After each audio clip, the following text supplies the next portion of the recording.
Hey guys, welcome back to our YouTube channel Garima life science academy. आपका हमारे YouTube channel Garima life science academy पे स्वागत है। आज इस हम लेक्चर सीरीज में बात करेंगे पीएचडी एडमिशन आईआईटी गांधीनगर। तो जो आईआईटी गांधीनगर का second semester means early PhD program की जो वैकेंसी ओपन हुई है एडमिशन, उसके बारे में हम बात करेंगे। तो ये हमारा ये आईआईटी गांधीनगर का वेबसाइट है जिस पे हम ये देख रहे हैं आईआईटी गांधीनगर का, और इसमें ये इनका जो नोटिफिकेशन आया हुआ है open PhD admission 2023-24 semester second apply here. तो हम जब इस पर क्लिक करते हैं तो फर्दर इसके बारे में हम देखते हैं कि पूरा डिटेल क्या है। तो ये आईआईटी गांधीनगर का पीएचडी प्रोग्राम है। तो इसमें क्या लिखा हुआ है कि जो ये करंट पीएचडी प्रोग्राम है वो biological science, engineering, chemical engineering, chemistry, civil engineering, cognitive sciences, computer science, earth science, mathematics, electrical engineering and humanities में इनका जो डिपार्टमेंट में पीएचडी पोजीशन ओपन हुआ है। तो इसके बारे में हम पूरा डिटेल में देखते हैं, इसका प्रोसीजर और इम्पोर्टेंट डेट्स क्या क्या है। तो जो इनका लास्ट डेट है एप्लीकेशन फॉर्म फिलअप करने का वो अक्टूबर 3 है। जो लास्ट डेट है वो अक्टूबर 3 है एप्लीकेशन फॉर्म फिल करने का। तो अभी आपके पास टाइम है, आप इसको फिल कर सकते हैं। और जो टेंटेटिव डेट है शॉर्ट लिस्टेड कैंडिडेट का वो अक्टूबर 9 है। क्या है, अक्टूबर 9 जो है वो ये लोग अक्टूबर 9 को शॉर्ट लिस्ट करेंगे कितने कैंडिडेट्स शॉर्ट लिस्ट हुए फॉर इंटरव्यू और रिटर्न एग्जामिनेशन। तो जो इनका रिटर्न एग्जामिनेशन और इंटरव्यू होगा वो नवंबर 1 से नवंबर 10 तक होगा टेंटेटिवली। ये इनकी टेंटेटिव डेट है जो इन्होंने दे रखा है कि नवंबर 1 से नवंबर 10 तक जो भी रिटर्न टेस्ट या इंटरव्यू होगा वो ये लोग अनाउंस करेंगे। फिर लास्ट में जो नवंबर 20 को इनका फाइनल रिजल्ट आएगा, किसका सिलेक्शन हुआ पीएचडी प्रोग्राम में किसका नहीं। तो ये इनका इंपॉर्टेंट डेट है कि जो लास्ट डेट एप्लीकेशन का वो 3 है। जो शॉर्ट लिस्ट का डेट करेंगे वो अक्टूबर 9 को करेंगे, और जो रिटर्न इंटरव्यू होगा वो नवंबर 1 से 10 के बीच में होगा, और जो फाइनल लिस्ट आएगी वो नवंबर 20 को आएगी। मीन्स ये सेकेंड सेमेस्टर मोस्ट प्रोबेबली जो इनका स्टार्ट होगा वो जनवरी सेशन में होगा। तो अगर आप इसमें इंटरेस्टेड हैं और अगर आप इसके लिए एलिजिबल हैं तो आप अप्लाई कर सकते हैं। अब हम देखते हैं एलिजिबिलिटी क्राइटेरिया वगैरह की कि एलिजिबिलिटी क्राइटेरिया क्या है इसका।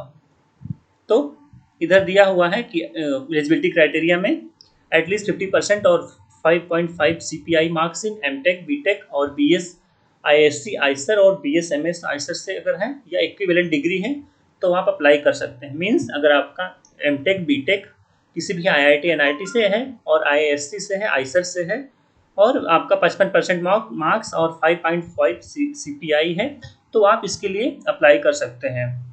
फिर लिखा हुआ है for department wise minimum eligibility criteria. आप डिपार्टमेंट के वाइज अगर आपको जाना है तो यहाँ पे आप क्लिक कर सकते हैं और उनका फर्दर आप डिटेल देख सकते हैं। तो उतना डीप में हम नहीं जा रहे हैं, हम इसका लिंक मतलब डिस्क्रिप्शन में ऐड कर देंगे। आप जिस भी ब्रांच के हैं वो अपनी एलिजिबिलिटी क्राइटेरिया चेक कर सकते हैं। अगर आप एलिजिबल हैं तो आप अप्लाई कर सकते हैं। अब एडमिशन कैटेगरीज के बारे में हम देखते हैं क्या क्या है। तो ये जो है इनका रेगुलर पीएचडी प्रोग्राम है, मतलब जो अभी आया हुआ अर्ली है लेकिन रेगुलर है। Full time residential research candidate इसके लिए आप अप्लाई कर सकते हैं। और जो सीडीपी मीन्स इनका है कंटिन्यूइंग डॉक्टर प्रोग्राम। तो जो भी है इनका डॉक्टर प्रोग्राम आप इसको कंटिन्यू करेंगे अगर आप सेलेक्टेड होते हैं तो आपको फर्स्ट ईयर में कोर्स करना पड़ेगा, और सेकेंड ईयर में जो भी उनका रिसर्च प्रपोजल वगैरह स्टार्ट हो जाता है वो सब पूरा कंप्लीट हो जाएगा। और फिर फाइनेंशियल सपोर्ट मतलब आपको स्टाइपेंड वगैरह कितनी मिलेगी, तो इन्होंने इसमें मेंशन कर रखा है कि जो भी कैंडिडेट है उनको 31,000 मिलेगा अगर वो पीजी और गेट नेट क्वालिफाई है तो। और बीटेक डिग्री आपका अगर सीएफटीआई से है means centrally funded technical institute with CPI at least 8.0। अगर आपका आईआईटी एनआईटी से है और अगर आपका 8 से जीपी है तो आप गेट नहीं है तब भी आप अप्लाई कर सकते हैं। बट अगर आपके पास गेट है और नेट है तो ज़्यादा आपको प्रेफरेंस मिलेगा और ज़्यादा मतलब स्टाइपेंड मिलेगा 41,000। तो इसमें पूरा मेंशन कर रखा है। अगर आपका एमएससी है, एमए है, बीएसएमएस है आईआईटी से तो आपका, या आइसर से तो आपको 8 सीजीपीए चाहिए मिनिमम, तब आप अप्लाई कर सकते हैं। अगर आपका 8 सीजीपीए नहीं है तो आप अप्लाई नहीं कर सकते हैं। फिर लिखा है after successful completion of 2 years in regular PhD program आप पीएचडी कैंडिडेट में भी eligible for a monthly fellowship R S 35,000। ये तो पुराना प्रोग्राम मतलब पुराना जो है इन्होंने अपडेट नहीं किया है। जो भी मतलब फेलोशिप रिवाइज हुआ है उसके अकॉर्डिंग आपको 42,000 मिलेगा पर मंथ। अगर आप 2 साल कंप्लीट कर लेते हैं पीएचडी में आप एसआरएफ के लिए एलिजिबल हो जाते हैं। नेक्स्ट एडमिशन प्रोसीजर क्या है इनका हम देखते हैं। तो इनका एडमिशन प्रोसीजर यही है कि पहले इंटरव्यू होगा, अगर वो स्पेसिफिक डिपार्टमेंट रिटर्न टेस्ट करवाते हैं तो रिटर्न टेस्ट भी हो सकता है, बट मोस्टली इंटरव्यू ही होता है। तो आप परेशान नहीं हो, जो भी है आपका डिपार्टमेंट वो ये अनाउंस करेंगे कि रिटर्न होगा, इंटरव्यू होगा, दोनों हो सकता है अगर ज़्यादा बच्चे हैं तो। फिर उसके बाद ऑफलाइन मोड हो सकता है या ऑनलाइन मोड, दोनों मतलब केस में हो सकता है। इंटरव्यू और रिटर्न एग्जामिनेशन। फिर फर्दर आप अगर रिटर्न और इंटरव्यू में क्वालिफाई हो जाते हैं तो आप एडमिशन आपको मिल जाता है। और एप्लीकेशन प्रोसीजर क्या है कि इनका जो पहला है कि आपको रजिस्ट्रेशन करना पड़ेगा।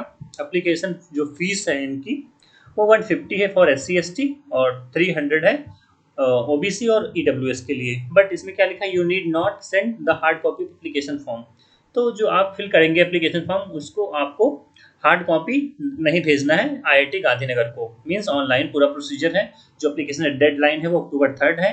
शॉर्ट लिस्टेड कैंडिडेट का जो लिस्ट आएगी वो 9 को आएगी इनकी वेबसाइट पे टेंटेटिवली। और जो रिटर्न एग्जामिनेशन इंटरव्यू होगा वो November 1 से November 10 के बीच में होगा। और रिजल्ट जो होगा वो November 20 को अनाउंस होगा कि कितने लोग क्वालिफाइड हुए हैं और कितने लोग का PhD प्रोग्राम में एडमिशन हुआ है।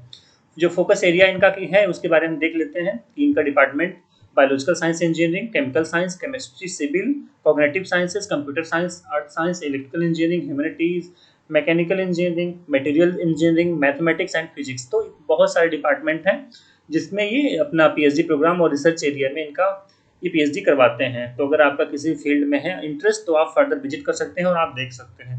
फिर लास्ट जो मतलब बहुत अच्छी अपॉर्चुनिटी है PMRF के लिए है। तो अगर आप PhD में एडमिशन एनरोल हो जाते हैं विद इन 6 मंथ और 1 ईयर के बीच में आप PMRF के लिए अप्लाई कर सकते हैं अगर आप एलिजिबल हैं। तो ये जो है IIT गांधीनगर वो one of the PMRF granting institute है। और जितने भी IIT NIT हैं मतलब मोस्टली IITs और IISERs और IISc बेंगलोर वो आपको PMRF प्रोवाइड कराते हैं। तो आप यहाँ पे देख सकते हैं अगर आप एलिजिबल रहेंगे तो आप PMRF के लिए भी अप्लाई कर सकते हैं। और अगर आपको अप्लाई करना है तो ये क्लिक अप्लाई हियर पे आप क्लिक कर सकते हैं और फर्दर उनका जो भी डिटेल है वो इस पे दिया हुआ है, मीन्स एप्लीकेशन फॉर्म वगैरह। तो आप इसको देख सकते हैं कि ये यहाँ पे है अप्लाई करने के लिए। तो लास्ट डेट है October 3। तो ये आप देख सकते हैं। और इनका जो मैंने पूरा बात किया कि किस किस फील्ड में मतलब इनका डिपार्टमेंट है, किस में रिसर्च होता है, और starting date, registration, last date और इनका एलिजिबिलिटी क्राइटेरिया, फाइनेंशियल सपोर्ट कितना मिलेगा, ये हमने बात किया।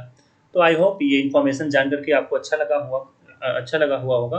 और ये इन्फॉर्मेशन अगर आपको अच्छा लगा हो और ये अपने आप दोस्तों के साथ भी शेयर कर सकते हैं जो भी PhD के लिए इंटरेस्टेड हैं इस फील्ड में। तो don't forget to subscribe Garima life science academy. Thank you guys.